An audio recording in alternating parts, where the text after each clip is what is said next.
l'Évangile selon Jean, chapitre 16, verset 32. « Voici, l'heure vient, c'est Jésus qui parle, et elle est déjà venue, où vous serez dispersés chacun de son côté, et où vous me laisserez seul, mais je ne suis pas seul, car le Père est avec moi. » Alors, avant d'aller plus loin, je vais demander à David s'il veut bien projeter ce que nous allons voir ce matin, comme ça vous donnera une idée d'à peu près où on est. Donc je vais commencer, ce n'est pas très orthodoxe, mais par un exemple, celui de Jésus. Ensuite, nous parlerons du sentiment de solitude que nous pouvons avoir, la solution pour régler ce problème, une invitation expresse qui nous est lancée d'aller dans le sanctuaire de Dieu. Nous partagerons également une preuve supplémentaire des bonnes intentions divines à notre égard. Ensuite, je vous rappellerai une illustration qui est très connue, que vous connaissez probablement. Et enfin, nous conclurons mon message. Donc Jésus dit, « Voici, l'heure vient et elle est déjà venue, où vous serez dispersés chacun de son côté, et où vous me laisserez seul, mais je ne suis pas seul, car le Père est avec moi. » S'il y a un homme qui est passé par des temps difficiles, c'est bien Jésus. Et dans ces temps difficiles, il se montre encore à nous comme un modèle, comme un exemple à suivre et à imiter. La connaissance qu'il avait du Père et la relation étroite et intime qu'il avait avec lui permettaient d'avoir la conviction intérieure absolue que dans les temps de tristesse et de douleur qui se profilaient devant lui et devant lesquels il ne pouvait pas et ne voulait pas échapper, se soustraire, que dans ces temps difficiles, il avait l'assurance qu'il ne serait pas seul. Son Père, qui est également le nôtre, serait avec lui de manière indéfectible. Alors, cherchons à connaître le Père. Soignons notre relation avec lui. Cela développera en nous une grande certitude et une grande assurance quant à sa présence effective dans nos vies. Alors, il est évident que je n'ai pas pu passer sous silence le fait qu'à un moment donné, Jésus a été quand même abandonné par son Père. Mais s'il a dû être abandonné par son Père pour un temps, c'est parce qu'il fallait qu'il porte nos péchés et même qu'ils deviennent péchés pour nous, comme nous l'enseignent les Écritures dans l'épître de Paul, la deuxième épître Paul aux Corinthiens, chapitre 5, verset 21. Christ a été fait péché pour nous. Et cela, afin que le péché et la puissance qu'il exerce sur nous soient détruits et que nous puissions en être purifiés et délivrés. Alors, de toute évidence, cette expérience d'abandon dans ces circonstances, qui est absolument effroyable et tragique, nous n'aurons jamais à la connaître. Pourquoi ? Tout simplement parce que Jésus a accepté de la subir à notre place et que le Père lui-même a voulu qu'il en soit ainsi. Dorénavant, il n'y a plus de condamnation pour nous à cause de nos péchés. Jésus les a portés et il a détruit le péché. La communion éternelle qui existait entre le Père et le Fils a été brisée pour un temps, afin que la communion brisée que nous avions perdue, cette communion que nous avions perdue avec le Père, soit restaurée pour l'éternité. De ce fait, le Seigneur n'aura jamais de raison pour nous abandonner. Soyons-en absolument certains. Soyons-en certains. Pourvu que nous restions fidèlement attachés au Seigneur, il n'aura jamais l'intention de nous abandonner, ni même de nous laisser seuls. Surtout pas quand les choses vont mal, quand la barque de notre vie commence à prendre l'eau. Parce que ça peut arriver que notre barque, qui symbolise notre vie, prenne l'eau, quand bien même Jésus est dedans. Les raisons pour lesquelles un homme ou une femme peuvent se retrouver seuls ou se sentir seuls sont multiples et variées. Nous avons tous connu des temps de solitude plus ou moins intenses et nous savons dans quelles circonstances cela s'est passé et quels effets cela a pu avoir sur nos âmes. Et si quelqu'un parmi nous n'a pas encore fait cette assez douloureuse expérience, qu'il se prépare. Cela viendra très probablement un jour ou l'autre.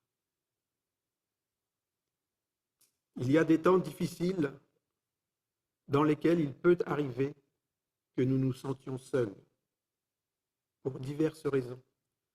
Et ce sentiment de solitude est difficile à vivre. Mais mon message, c'est que nous ne sommes jamais seuls. C'est donc la solitude et le fait que nous ne soyons jamais seuls, précisément le sujet de mon message. C'est en tant que chrétiens, chrétiennes, fidèles au Seigneur, nous ne sommes jamais seuls. Et ce, même si certaines circonstances de notre vie pourraient nous laisser penser le contraire. Il y a des circonstances dans notre vie qui pourraient nous laisser penser que nous sommes seuls, que le Seigneur n'est plus là, plus présent. L'objectif de mon message est donc de nous rappeler une des vérités essentielles du christianisme, afin que nous trouvions en elle, dans cette vérité, tout l'encouragement dont nous pouvons avoir besoin, en particulier lorsque nous sommes en train de traverser des temps difficiles, ou parce que cela finira très certainement par arriver, étant donné que nous vivons dans un monde déchu dans lequel ce n'est pas la paix du Seigneur qui règne, nous le savons bien. La Bible nous présente notre vie ici-bas comme un pèlerinage. Elle nous compare à des étrangers, des voyageurs sur la terre, en route vers notre patrie céleste, patrie dans laquelle nous passerons l'éternité dans la présence de Dieu. Nous devons savoir et même être toujours convaincus que nous ne sommes pas seuls dans ce pèlerinage. Nous sommes toujours accompagnés. Nous le sommes bien sûr par nos frères et sœurs dans la foi. Et je souligne ici que cet accompagnement fraternel est fondamental. C'est même un accompagnement dont on ne peut pas et surtout dont on ne doit pas se passer volontairement. Cela est écrit en Hébreux 10, 25. N'abandonnons pas notre assemblée, comme c'est la coutume de quelques-uns, mais exhortons-nous réciproquement, et cela d'autant plus que vous voyez s'approcher le jour. L'accompagnement fraternel nous est extrêmement précieux. Mais ce matin, nous allons plutôt nous focaliser sur le fait que nous sommes surtout accompagnés du Seigneur lui-même. Et que cette vérité, la réalité de sa présence continue avec nous, nous devons la garder au plus profond de notre cœur et l'avoir toujours à l'esprit. De toute évidence, cela est particulièrement nécessaire lorsque notre pèlerinage terrestre, qui se déroule dans un monde déchu, comme j'ai déjà eu l'occasion de le dire, et avec toutes les conséquences que cela entraîne, nous fait passer par des temps d'épreuve, des temps difficiles, des temps qui peuvent nous plonger dans la perplexité, le doute, voire même dans le découragement. Et je vous invite à faire une première lecture dans le livre de l'Ecclésiaste. David.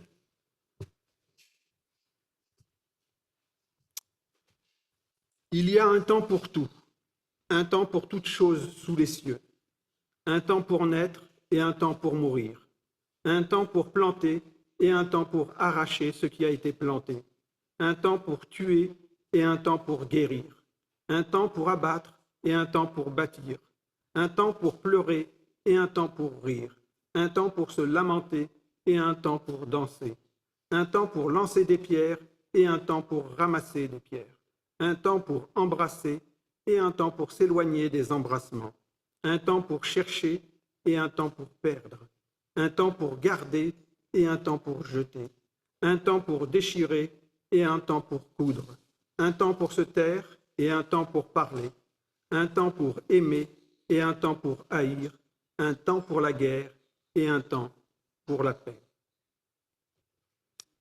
Comme cela a été mis en évidence, même si je ne sais pas si vous voyez bien, j'ai mis du gras, le verbe pleurer, lamenter, perdre et le mot guerre. Donc, comme mis en évidence, il y a des temps durant lesquels nous pleurons, nous nous lamentons, des temps durant lesquels nous perdons des choses ou des personnes qui nous sont chères, des temps durant lesquels nous avons des combats d'ordre affectif, moraux ou spirituels, des temps difficiles à vivre, à traverser et qui peuvent durer jusqu'à nous conduire au découragement, voire à une forme de déprime. Des temps difficiles qui peuvent même nous amener à douter de la présence de Dieu à nos côtés dans notre vie et faire en sorte que les paroles que le prophète Ésaïe a prononcées à l'égard du peuple de Dieu nous soient appliquées personnellement. Il dit en Ésaïe 40, 27, « Pourquoi dis-tu, Jacob? Pourquoi dis-tu, Israël? Ma destinée est cachée devant l'Éternel. Mon droit passe inaperçu devant mon Dieu. » Nous pourrions nous appliquer ces paroles. Nous reviendrons sur ce texte et surtout sur sa suite un peu plus tard. Quand nous en sommes arrivés à ce point, c'est que nous ne sommes plus très loin du découragement. Découragement qui peut nous empêcher d'avancer et nous empêcher de poursuivre notre route, notre pèlerinage terrestre. Nous nous retrouvons dans une situation proche de celle d'Asaph, qui était un homme qui avait un rôle prépondérant dans la spiritualité du peuple d'Israël à l'époque du roi David. Son nom est associé à 12 psaumes dont il était probablement l'auteur. Il ne fait aucun doute que lorsqu'on en est à se dire que notre destinée est cachée devant le Seigneur, on est proche de la situation que cet homme de Dieu, pourtant remarquable, a connue et qu'il exprime au psaume 73, verset 2. « Mon pied allait fléchir, mes pas étaient sur le point de glisser. » Alors précisons, c'est important de le faire, que les circonstances dans lesquelles se trouvait Asaph n'étaient pas du tout les mêmes. Il ne se sentait pas privé de la présence de Dieu, mais il portait envie aux insensés. Néanmoins, bien que ce soit dans un contexte très différent, son exemple et sa démarche spirituelle peuvent nous être très utiles, voire même salutaires. Nous pouvons lire au verset 16 et à la première partie du verset 17, je vais le faire pour vous.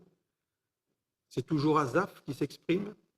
« Quand j'ai réfléchi là-dessus pour m'éclairer, la difficulté fut grande à mes yeux, jusqu'à ce que j'ai pénétré dans les sanctuaires de Dieu. » La difficulté fut grande à mes yeux, jusqu'à ce que j'ai pénétré dans les sanctuaires de Dieu.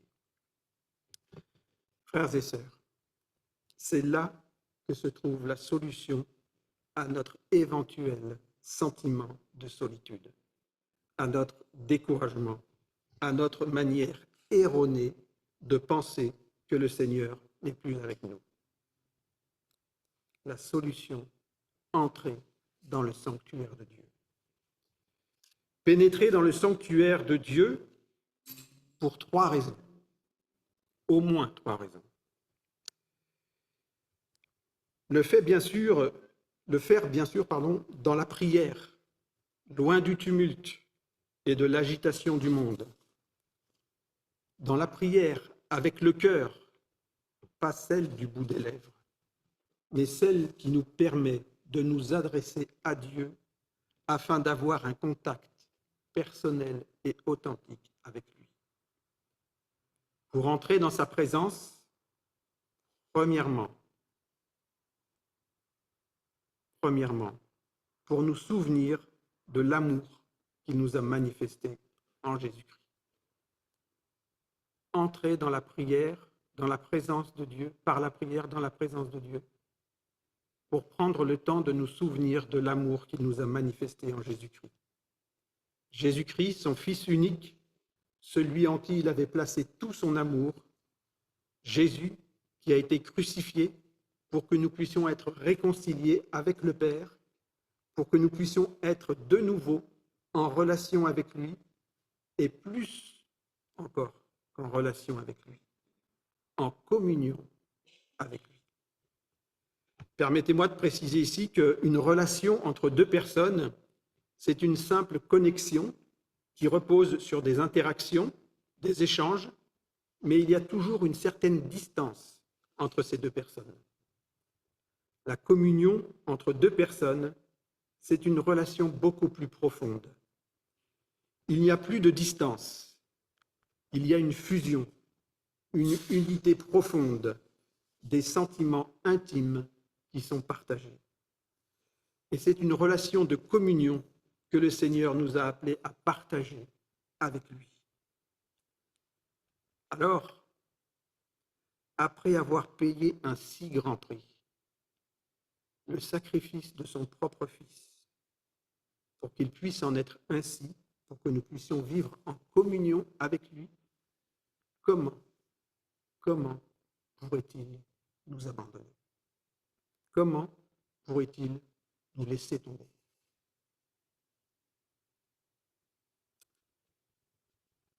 Et en particulier, comment pourrait-il nous abandonner quand les choses vont mal dans notre vie et que nous sommes dans la détresse? Entrer dans la prière, dans la présence de Dieu. Deuxièmement, pour recevoir ses enseignements et ses promesses, pour s'en souvenir plus précisément. Ces enseignements et ces promesses qui nous sont garantis parce qu'ils viennent du Dieu qui ne ment point et qui est tout-puissant pour pouvoir accomplir sans manquement tout ce qu'il déclare. J'ouvre une parenthèse rapide, mais qui a toute son importance. Il est clair que pour pouvoir se rappeler des enseignements du Seigneur et de ses promesses, il est indispensable, incontournable, de les avoir lus et ou entendus. Ça tombe sous le sens, mais ça vaut la peine de le rappeler. D'où la nécessité évidente de lire et de méditer la parole de Dieu. D'où la nécessité évidente de venir l'entendre, que ce soit dans le cadre d'un culte, d'une étude biblique ou d'une réunion de prière. Réunions durant lesquelles cette parole de Dieu est ouverte, lue, étudiée ou simplement commentée. Les enseignements que nous donne la parole de Dieu sont de puissantes sources d'encouragement. Il y en a une multitude dans la Bible. Je n'en citerai ce matin que deux. Nous avons lu tout à l'heure le texte de Ésaïe 40, 27. Je vous propose maintenant de le relire avec les quelques versets qui suivent. David? Pourquoi dis-tu, Israël, ma destinée est cachée devant l'Éternel? Mon droit passe inaperçu devant mon Dieu. Ne le sais-tu pas? Ne l'as-tu pas appris? C'est le Dieu d'éternité, l'Éternel, qui a créé les extrémités de la terre. Il ne se fatigue point, il ne se lasse point. On ne peut sonder son intelligence. Il donne de la force à celui qui est fatigué, et il augmente la vigueur de celui qui tombe en défaillance. Les adolescents se fatiguent et se lassent, et les jeunes hommes chancellent. Mais ceux qui se confient en l'Éternel renouvellent leur force. Ils prennent leur vol comme des aigles. Ils courent et ne s'alassent point. Ils marchent et ne se fatiguent point. Ces paroles ne sont-elles pas des plus encourageantes? En particulier lorsque spirituellement nous sommes en baisse de régime. Dieu est le Tout-Puissant, le Créateur, et il renouvelle les forces de celui qui est affaibli. Est-ce que cela ne vaut pas la peine de savoir ces choses afin de pouvoir s'en souvenir? Lisons le second. C'est un texte qui a la puissance de transformer notre vie. En tout cas, un texte qui a la puissance de transformer notre manière de voir et d'appréhender nos épreuves, les temps difficiles que nous traversons. On le trouve dans la première partie du psaume 31, 16. Écoutez bien, c'est très court. Mes destinées sont dans ta main. Mes destinées sont dans ta main. Alors, au travers d'une méditation bien menée, on peut arriver à faire un lien entre ce texte et celui que nous avons lu en premier de l'Ecclésiaste. Un temps pour tout, un temps pour ceci, un temps pour pleurer, un temps pour se lamenter, un temps pour la joie. Voilà. On peut faire un lien en méditant, en associant le temps avec notre destinée, puisque notre destinée, c'est en fait une composition de temps. On peut y arriver.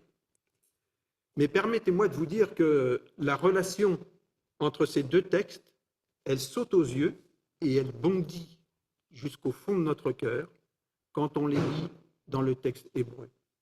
Car c'est le même mot qui est employé pour traduire temps dans Ecclésiaste et destinée dans le psaume. Ainsi, on peut comprendre le psaume 31, 16 de cette manière.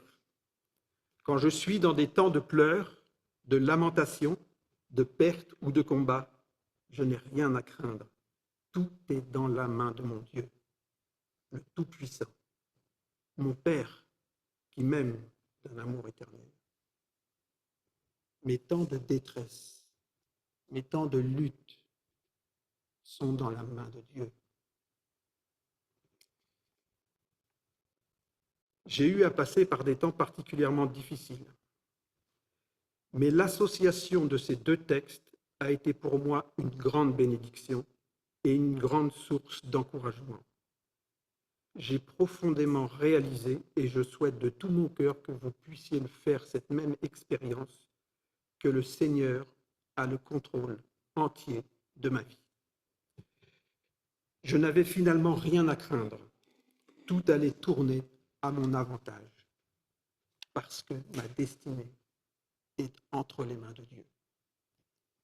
Et par ailleurs, ce contrôle divin sur nos vies est confirmé par le texte que nous trouvons en Romains 8, 28, que nous connaissons également très bien.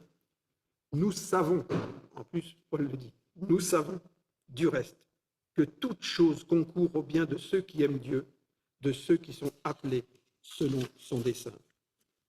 Toutes choses, les bonnes comme les mauvaises, concourent, littéralement, travaillent ensemble au bien de ceux qui aiment Dieu. Nous avons aimé Dieu, nous l'aimons encore. Toutes choses concourent à notre bien. Notre destinée est dans sa main. Nous n'avons rien à craindre. On peut également se souvenir de promesses telles que celles que nous pouvons lire en Matthieu 28, 19, 20 et en Jean 14, 18.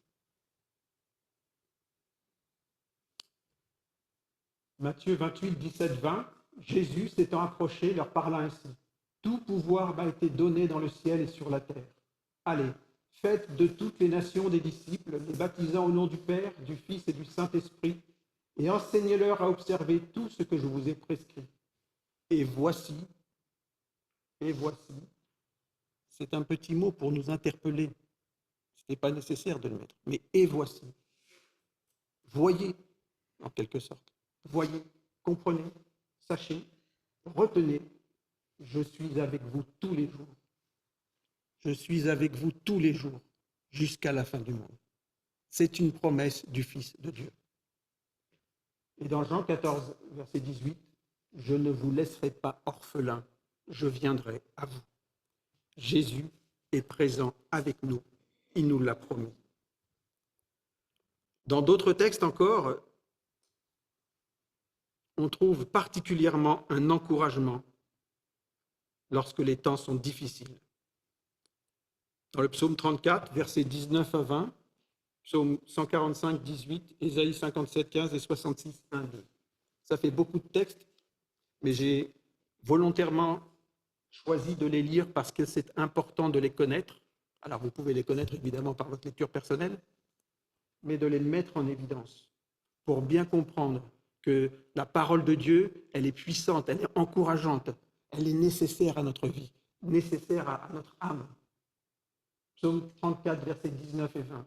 L'Éternel est près de ceux qui ont le cœur brisé quand on est dans la souffrance. L'Éternel est près de ceux qui ont le cœur brisé et il sauve ceux qui ont l'esprit dans l'abattement.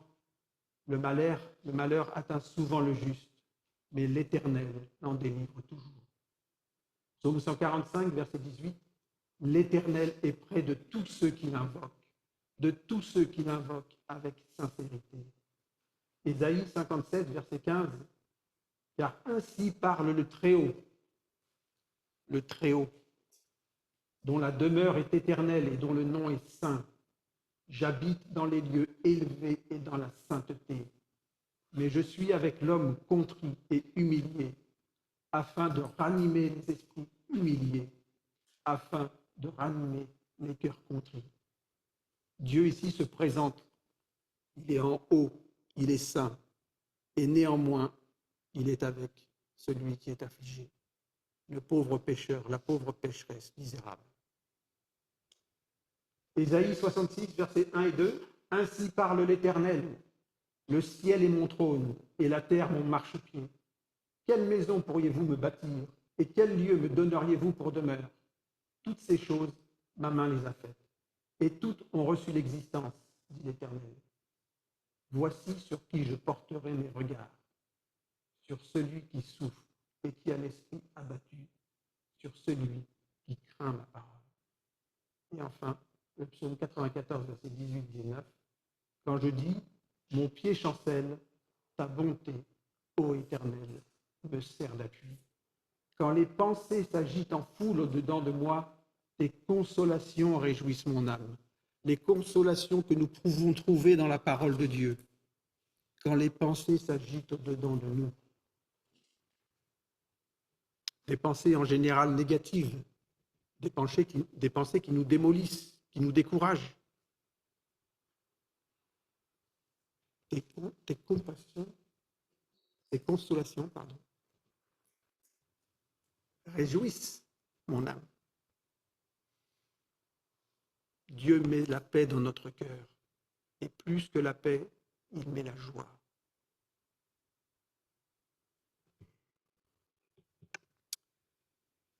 Et enfin, entrer dans la présence de Dieu au travers de la prière, tout simplement parce que c'est une invitation expresse qui nous est adressée. Et c'est important de le faire parce que finalement, cette troisième raison d'entrer dans le royaume, dans le temple de Dieu, c'est que c'est grâce à cette invitation que nous pourrons mettre en pratique les deux précédentes. Nous souvenir de l'amour de Dieu, nous souvenir de ses enseignements et de ses promesses. Entrer dans le sanctuaire de Dieu, tout simplement parce que grâce au sacrifice de Jésus et au pardon de nos péchés, nous avons la possibilité de le faire. Et la parole de Dieu va même plus loin. Elle nous recommande instamment de le faire. C'est la parole de Dieu qui nous recommande instamment d'entrer dans le lieu très saint. Ce lieu très saint, qui n'est pas une conception philosophico-religieuse. Le lieu très saint, ce n'est pas un lieu issu de notre imaginaire. Le lieu très saint, c'est quelque chose qui existe réellement, qui n'est pas visible à l'œil nu, mais qui existe réellement. Il est écrit dans le livre aux Hébreux, que Jésus est entré dans un sanctuaire qui n'a pas été fait de main d'homme, c'est-à-dire qui n'est pas de cette création. Je devais vous parler pas mal de ce texte-là, de ces choses, mais j'ai coupé parce que sinon ça allait être trop long. J'en parlerai plus tard donc. il existe une autre création, bien réelle, dans laquelle nous sommes invités à passer du temps. Et c'est un privilège immense que le Seigneur nous fait. Aussi vrai que Dieu est vivant, le temple de Dieu existe. Et nous sommes invités à y entrer. C'est ce que nous pouvons lire dans l'Épître aux Hébreux, chapitre 4, versets 14-16. Ainsi, puisque nous avons un grand souverain sacrificateur qui a traversé les cieux, Jésus, le Fils de Dieu, demeurons fermes dans la foi que nous professons, car nous n'avons pas un souverain sacrificateur qui ne puisse compatir à nos faiblesses. Au contraire, il a été tenté comme nous en toutes choses, sans commettre de péché. Approchons-nous donc avec assurance du trône de la grâce, afin d'obtenir miséricorde et de trouver grâce pour être secourus dans nos besoins. Notons bien, approchons-nous donc du trône de la grâce, afin d'obtenir miséricorde et de trouver grâce. Entrer dans ce lieu très saint qui existe, qui est invisible à l'œil nu, pour recevoir quelque chose de concret dans nos vies, pour recevoir des bénédictions, pour recevoir le secours dont nous pouvons avoir besoin. Et enfin, Hébreux 10, 19, 22, ainsi donc, frères, nous avons, au moyen du sang de Jésus, une libre entrée dans le sanctuaire par la route nouvelle et vivante qu'il a inaugurée pour nous au travers du voile, c'est-à-dire de sa chair, au travers de son sacrifice donc. Et nous avons un souverain sacrificateur établi sur la maison de Dieu. Approchons-nous donc avec un cœur sincère, dans la plénitude de la foi, les cœurs purifiés d'une mauvaise conscience et le corps lavé d'une eau pure. Notons bien, dans la plénitude de la foi. Là aussi, j'avais initialement prévu de vous parler, mais j'ai enlevé ce texte. Nous en discuterons plus tard. L'Écriture nous invite expressément à entrer dans le sanctuaire de Dieu, afin de nous approcher du trône de la grâce. Alors, faisons-le. Faisons-le dans la plénitude de la foi. Je dirais simplement à ce sujet que pour avoir la plénitude de la foi, il faut lire et méditer la parole de Dieu. La foi, il nous est dit que, dans le même épître aux Hébreux, qu'elle est une ferme assurance, une démonstration des choses qu'on ne voit pas. Littéralement, une démonstration des réalités non vues. Et nous savons aussi par l'épître aux Romains que la foi vient de ce qu'on entend, et ce qu'on entend vient de la parole de Christ. Aujourd'hui, pour que nous puissions entendre la parole de Christ, il nous faut lire et méditer la parole de Dieu. Il n'y a pas de secret. Tout est clair.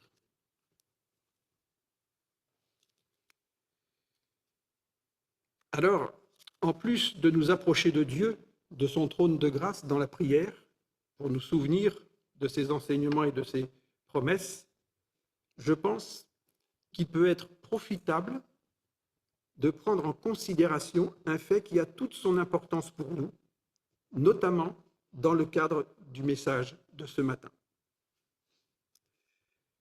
Le Seigneur avait clairement plusieurs moyens pour définir et surtout pour créer le type, le genre de relation qu'il voulait avoir avec nous.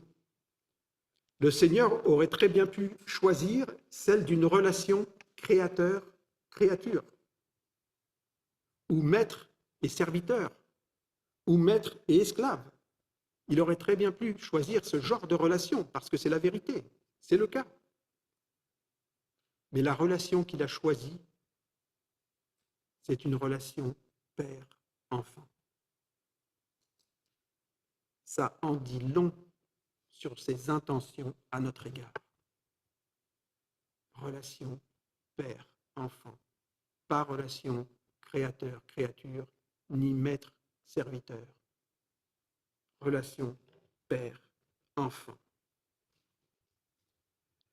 Ce que le Seigneur veut et ce qu'il a établi avec nous en Jésus-Christ, c'est une relation d'amour, de confiance mutuelle. Et par rapport au sujet qui nous intéresse ce matin, il nous témoigne clairement qu'au travers de cette relation père-enfant, son intention est de nous protéger de tout mal, de prendre soin de nous, comme un père digne de ce nom peut protéger et prendre soin de ses enfants. D'ailleurs, cette idée de protection et de soin est également présente, elle est également exprimée lorsque la Bible, parole de Dieu, nous compare à des brebis. Ce n'est pas très glorieux pour nous parce que les brebis, ce n'est pas un symbole d'intelligence.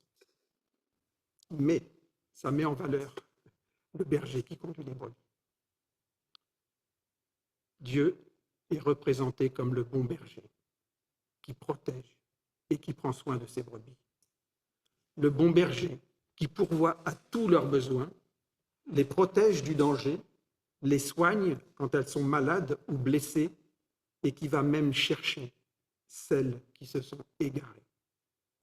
Et plus encore, pour nous témoigner de l'amour infini qu'il nous porte, le bon berger qui donne sa vie pour ses brebis.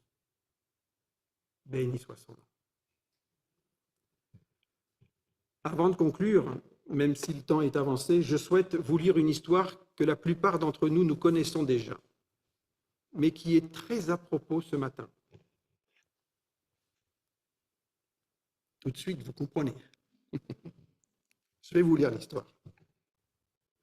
Cette histoire, c'est celle d'une personne qui fait un rêve dans lequel elle marche sur la plage avec Jésus. Des scènes de sa vie défilent devant elle, et à chaque scène, elle voit deux paires d'empreintes dans le sable, les siennes et celles de Jésus. Mais elle remarque que pendant les moments les plus difficiles de sa vie, il n'y avait qu'une seule paire de traces. Alors elle se tourne vers Jésus et lui dit : « Seigneur, tu as promis de marcher avec moi. Alors pourquoi m'as-tu abandonné pendant les pires moments ? » Et Jésus lui répond avec douceur : « Mon enfant, je t'aime et je ne t'ai jamais quitté.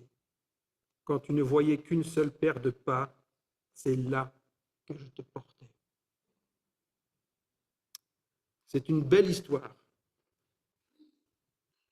Elle est clairement un beau rappel que même dans les moments sombres où l'on se sent seul, on peut être soutenu d'une manière invisible.